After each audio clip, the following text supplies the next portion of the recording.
Okay, my coder cats and coder kittens. I'm out in a different state visiting a friend of mine when I accidentally screwed up my video. That's why I didn't post on time. I'll give you a look at her soon, but proving I am not in Maryland. You would not find this in a CVS in Maryland. I'm in a CVS right now. Only in West Virginia, or I don't know, maybe a few other states, but I've never seen it before. But definitely not in Maryland. Sorry for the crap shack video quality here, but I'm doing it from the front-facing camera of my phone, and we've got most of the lights out here right now. This is Vital. Hi. She's the person I came out to West Virginia to hang out with for a couple of days. This is what my video was uploading from my primary computer at home, which is not the laptop I have with me. That's why I wasn't able to fix it when I realized there was a problem, because I'd already left home Monday night to get here.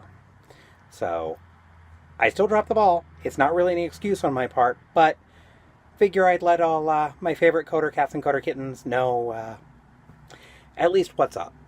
The video's coming.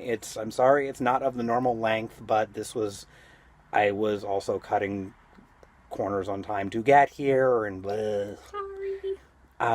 And it turned out to be a harder thing I was trying to teach y'all to do than I expected. Congratulations. Y'all are pushing my skills to the point that I'm having to figure out new stuff instead of just, retreading things I already know well. So, hope wherever all of you are, you're doing well. You won't see my real world ugly mug very often. But, this is one time it seemed important. So, catch y'all later. I'll say it again at the end of the video, but good day, good luck, happy coding. Meow. Bye. Hello, welcome back. As usual, this is Becca, going by Netcat or NetCat'sMeow, most places online, and welcome back to my little virtual haven for another week discussing Linden Scripting Language. I'm happy to have you back, all my favorite coder cats and coder kitties. Meow. I have, however, kind of a good news, bad news for y'all this week. Because of a bunch of things all landing on my head on relatively short notice at the same time, and this particular problem being more difficult than I had expected it being, this is not going to have the complete, improved, dynamic, randomized color fading code that you all were expecting. I actually tried about 4 or 5 ways to do it, and I kept winding up with numbers that were outside the permissible range almost every time. So I've got to go back and rethink my fundamental approach to breaking down and finding the specific way to shift between the starting vector and the target vector for your colors in a way that is completely dynamic and not pre-programmed. It has been proving more difficult than I expected. So, however, I do have for you the way to generate colors randomly and assign them. I can demonstrate that for you. I've got that coded in and ready to play with, ready to show off and explain. I would love to take more time and sort this out, but I've had, as I mentioned, a lot of things land on my head in relatively short proximity, including I will actually be out of town for a couple of days. On the off chance that anybody out there is thinking that means that I'm announcing that my place is going to be uninhabited for a couple of days. I do have a housemate. She will be here, but she's not able to do any of the video stuff.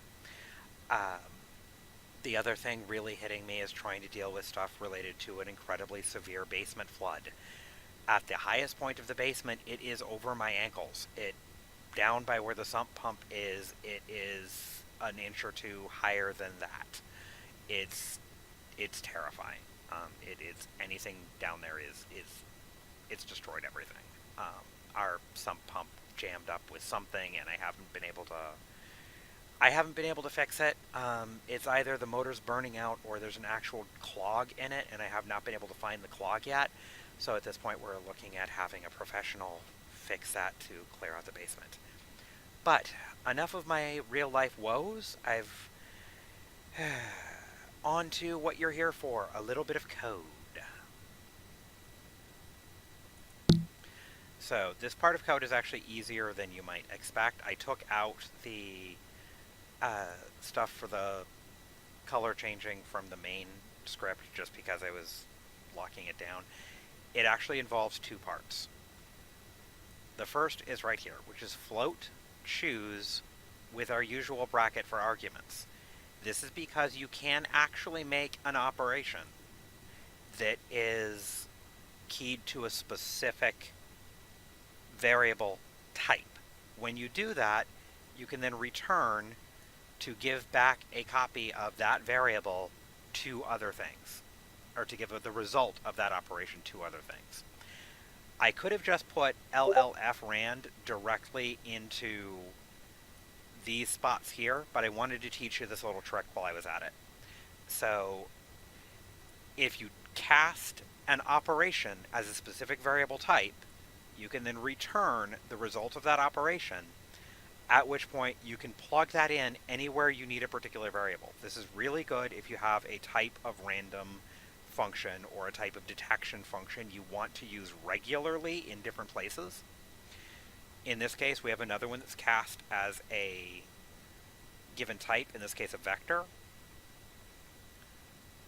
That was just me playing around there. And it returns a vector made of choose, choose, and choose. So it takes 3 of this. The frand is randomization, which you can never trust a computer system to give you absolute true random. There's always an algorithm dedicating it. It is fairly unpredictable for a human, but it will never be perfectly true random because there is still a mathematical something governing what you wind up with. And then that color feeds down to, I created a touch start down here. Vector change equals color. So I basically saying vector change equals color is telling me to run the vector up here called color, and whatever its result is, I'm using as the vector down there. And every time it calls choose, I'm calling this operation that tells it to roll me a something between 0 and 1. Then I have an owner say to tell me what the resulting vector was, and a set color to change it to that color.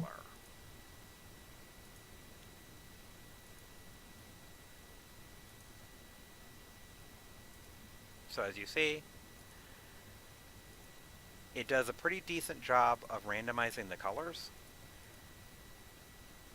The problem I was running into is trying to take those randomized colors and calculate the specific difference between that float and that float, and then automatically running that through to shift it in a specific number of steps from one to the other and have that work across all 3. That was the problem I was having. I tried it a couple of different ways, including breaking out each of these from the vector into separate pieces and calculating them individually. And I hope to have that problem solved for you all by next week. Just this week between... for those of y'all who wonder, I live in the state of Maryland. That's about as detailed as I'm comfortable getting to just every rando on the net.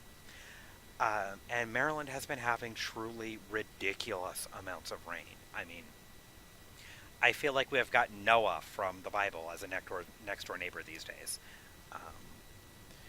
And so it's just, we've got flooding everywhere, and response, it's if this keeps up, it's going to cause a lot more damage.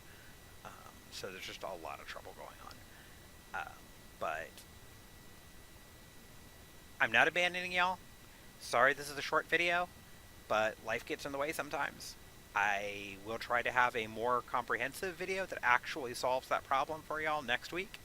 Until then, join the Discord, like, comment, subscribe, share, tell your coder friends. So until next week, good day, good luck, happy coding.